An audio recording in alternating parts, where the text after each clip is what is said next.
അച്ഛൻ എന്ന് പറയുന്നത് ഒരു വീടിന്റെ തൂണ് പോലെയാണ്. കുടുംബത്തിന്റെ ഭാരവും പേടി തന്റെ സ്വപ്നങ്ങളൊക്കെ പുറകോട്ട് മാറ്റി വെച്ച് മക്കളുടെ ഭാവിക്കായിട്ട് കഷ്ടപ്പെടുന്ന ഒരു മനുഷ്യൻ. എത്ര സ്നേഹമുണ്ടെങ്കിലും അത് ഉള്ളിലൊളിപ്പിച്ചുകൊണ്ട് പ്രകടിപ്പിക്കാതെ ബലം പിടിച്ചു നിൽക്കുന്ന ഒരു മനുഷ്യൻ കൂടിയാണ് അച്ഛൻ.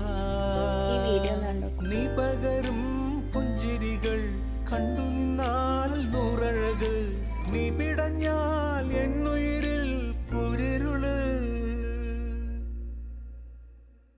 വിങ്ങും നെഞ്ചുടുക്കിൽ തിരയാ താളമില്ല, നിന്നെ ചായുറക്കാൻ മതിയാം രാഗമില്ല.